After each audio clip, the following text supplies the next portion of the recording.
We've all had the situation where we get an offer accepted during a multiple counter situation in a competitive market, and our buyer, after the inspection, finds out there is something wrong with the house, like a broken heater, or maybe the roof is entirely shot. One, the seller's already said, hey, this is as is. We're not doing any credits repairs. Your buyers don't care because this is undisclosed information. And they typically say, well, we already know they're going to counter. So rather than asking for, say, $5,000, we want to ask for 10. That way we get the five. And you know this is not going to go over well. And oftentimes, the whole deal can start to unravel. There can be lots of stress and anxiety. We've all been there. Here's a way to not only help coach the buyers through the multiple different ways of negotiating to ensure that they get the most amount of credits, the most amount of repairs without blowing the whole thing up, and setting it up so that when you present it to the listing agent, they become an ally in the deal and get on your side so they go and present it in the best light. We'll also dive deep into the math that goes into how to understand and logically present why you came up with the numbers so nobody can argue with it. Plus, we'll also show you a couple different strategies to make sure you don't have to throw your money into the pot and pay for the deal to get done, even though it's not your house. RR took it as is. There's a little bit of kind of deferred maintenance, nothing super crazy. Told this client that we took it as is. We didn't ask for something, but we're not necessarily going to get it. She wants a 5K credit. Agent's not that great. I feel a little bad. Just present it. Well, the answer is yes. Okay. We are just an extension of what our clients wish, and we need to present it. What are the things that are deferred maintenance that are issues? So there's one thing that's main thing but she kind of wants this fixed as well as the credit, and I think she's just kind of trying to see if she can get a credit. But the furnace is shot, so we need to either get it fixed or operational. The appraiser didn't call it out, but obviously it's our appraisal, so we don't need to necessarily. But the furnace needs to get fixed. And was it called out in the inspection report? It was called out in the inspection report. And was it disclosed prior that the furnace isn't working? No. Great. So this is one of the things that I always go back to. And by the way, I have no problem presenting anything to an agent. Now, granted, if I have a client that is, at least in our market, and I'm assuming you guys, Rudy, Kendra, Michelle, Isis, everybody, I'm assuming that you guys are having similar conditions where you have very, very low inventory. You have the savvy buyers or the affluent buyers, they're still coming in, they're still buying, and that you're getting some competition on your listings. We are getting a lot of competition on the listings. That makes requests for repairs rather difficult because you weren't the only person in the game. And oftentimes the sellers will say, I don't want to be nickel and dime, I want as is. Now the contracts in California already state that this is an as is sale. Yeah. And it also states that the clients have the ability and the right to request for repairs or credits. So when we're doing this, we're setting expectations that, listen, we can't go over, we're not going to get GFCI outlets fixed. We're not going to get little, cracked light switches fixed. We're not going to get stuff that we knew about fixed. And even in a deal where we said, hey, we will do as is, that was part of the counter, the message is always this with the buyers. Listen, there's multiple ways to negotiate. Mm-hmm. Okay. You can ask for a lot because you know they're going to counter. So you ask for 10,000 in hopes to get to 5,000. You can ask for what you want and play hardball and say, if I don't get what I want, I'm leaving. The reality of a situation where you have more demand than you have supply is that you're negotiating from a position of weakness, which is a challenge for anybody. Yeah. Even the best negotiators on the planet, if you handcuffed, it's really hard to swing a bat at a baseball. With that being said, I should use a better analogy because I guess you could kind of swing. Oh, that was good, dude. That was a Ponoism. If you're playing soccer and your legs are in shackles, it makes it difficult. Okay, so for sure.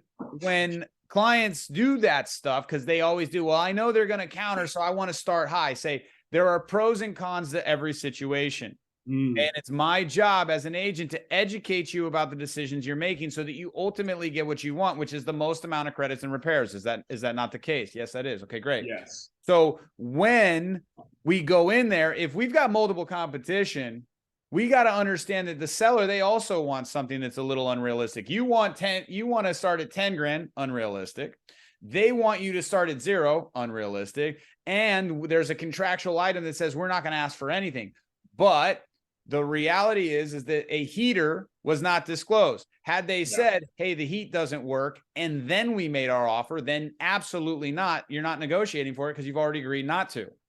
However, this is a material fact that was disclosed post-acceptance, and every single buyer is going to have a problem with no heat. Are they not? Yes. So the agent and the seller, they get the option to respond the way they want, but this is not like I'm saying, well, I want some GFCI outlet, or, well, there's a broken light, there's a broken light that has a light bulb out. It's not something that some buyers are going to be okay with, some buyers are not. This is, hey, everybody's going to have a question with this.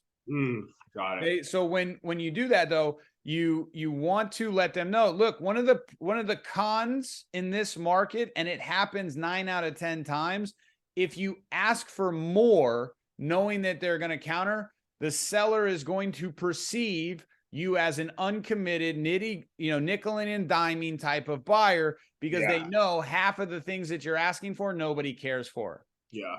They view you as wasting their time. They view you as being untrustworthy. And once you're untrustworthy, let me ask you this. If somebody was trying to steal $20 from you, would you trust them? Would you want to, if they tried to steal 20 and then only asked you for 5, you wouldn't pay him out of principle, right? Yeah.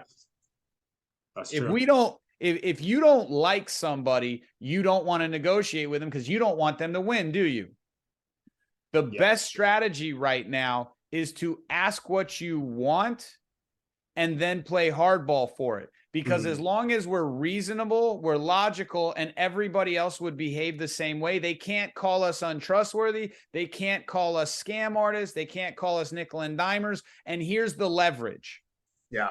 The listing agent and the seller, they do not want to go back to market, no matter how much in the moment of the details coming to light. In the moment, they'll see $5 grand and they're like, oh, I'm not paying that. I'll go back to market. I'll go to war. I don't care. And then the emotionalness that it wears off. And then what happens is they go, shit, I don't want to go back to market. I don't want to do more showings.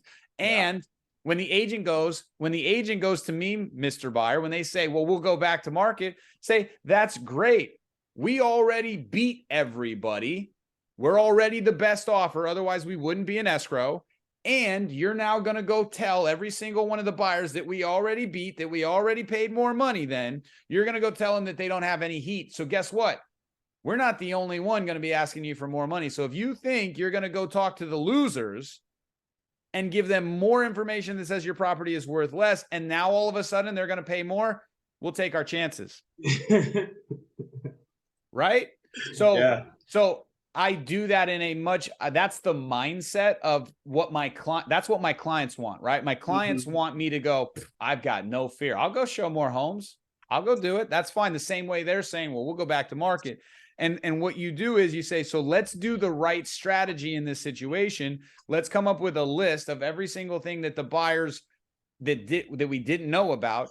And let's kind of focus on 1 or 2 of them though. Yeah. Okay. Which ones can we walk away with? And all right, we need the heater fix, and these other issues we want a $3,000 credit for, or $5,000 credit for. Yeah, roof's 25 years old, and there's a couple other ones. The fence is like really jacked up in one spot, but I would think we could probably do furnace, roof, and then maybe say, hey, we're avoiding asking for all this other stuff. The fence.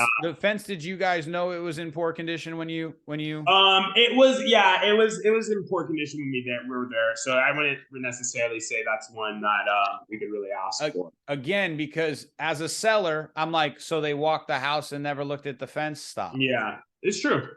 Right now, when it comes to the roof, here's the conversation I have with clients. Okay, and this helps curb, because the thing that can kill a deal is, I want a new roof. It's old. It needs to be replaced. I need a new roof. Well, number one, did they advertise a brand new roof? No. Yeah. Did they advertise a newer roof? No. Yeah. So we already knew that roof was somewhere between completely busted, which we thought it was better than that. And by the way, just because it's 25 years doesn't mean it's busted. Yeah, it's true. Is it watertight? Yeah. Right now, we've had a lot of water. Did the home inspector call out any active leaks? No. Gotcha. So now we know that this roof, from the evidence we have, this roof is working, and it's going to need to be done in the next 5 years. Yeah. Now keep this in mind, Mr. Buyer. We already knew that it was anywhere from needing replacement within 5 years, which we verified, to it's at least half of its life over. So we already knew that within 7 to 10 years, we were buying a roof no matter what, right? Yeah.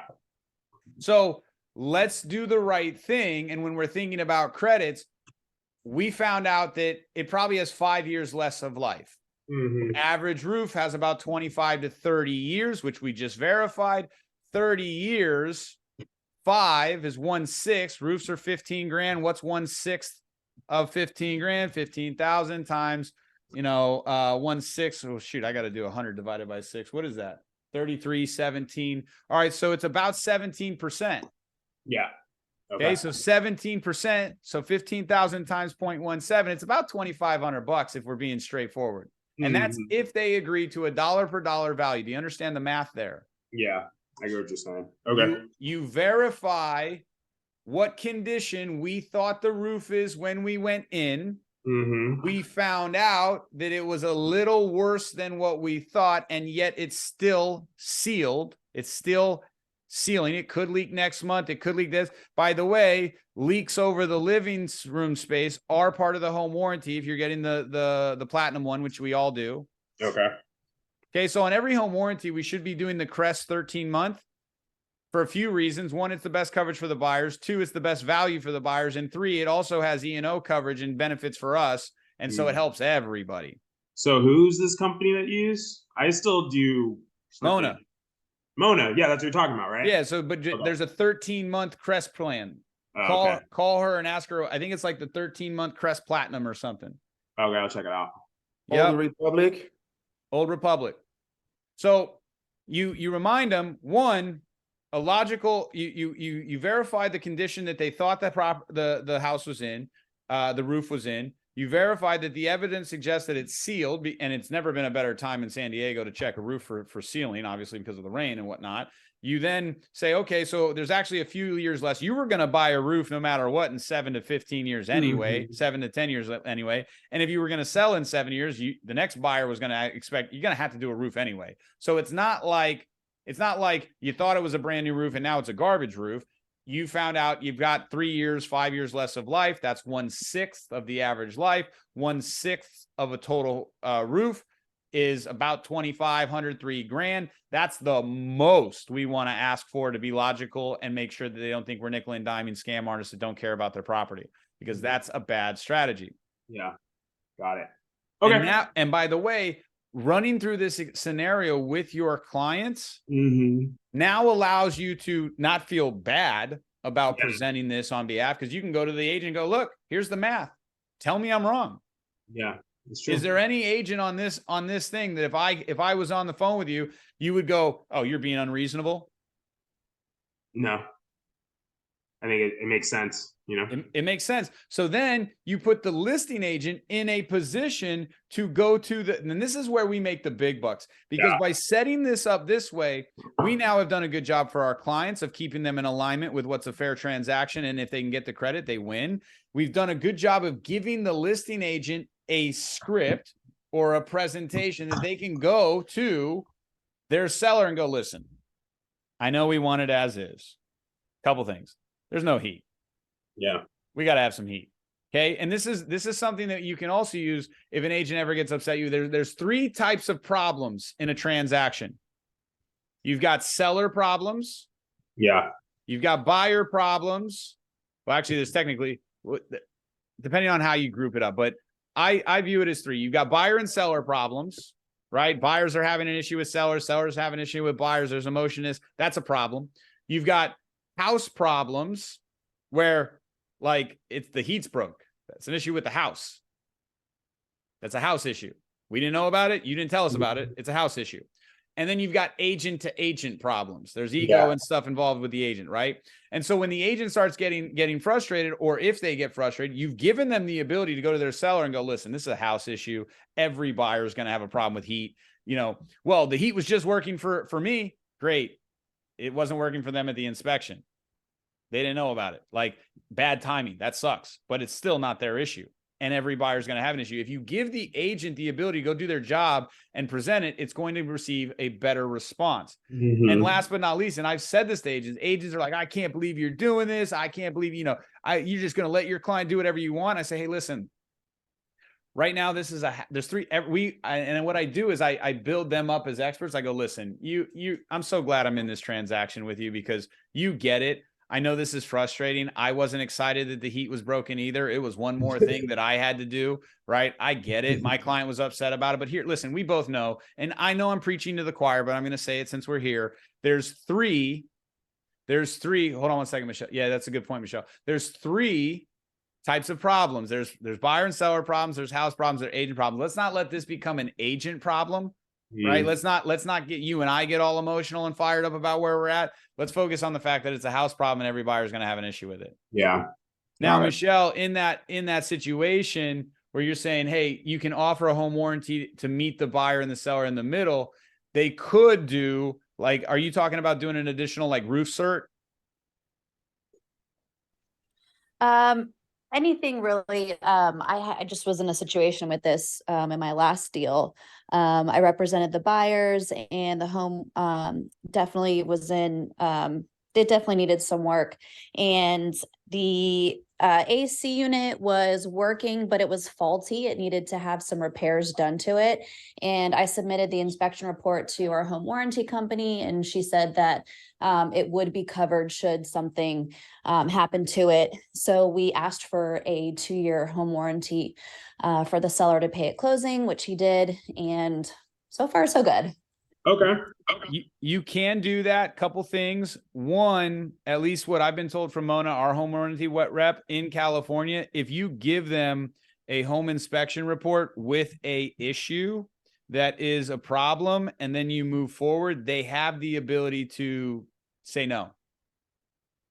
Because it was something that was already known, you already took it, and then you move forward anyway. So you're trying to warranty something that was broke before you even had possession of it, kind of like a pre-existing medical condition. So I never want to send home warranties. I mean, this is just California because we're a super litigious state, and this has been my experience, and this is what the direct home warranty rep told me. So you wanna that could be the case, and you never know, where, you know, you don't want to be in a position where they're saying yes, and then down the road it gets done.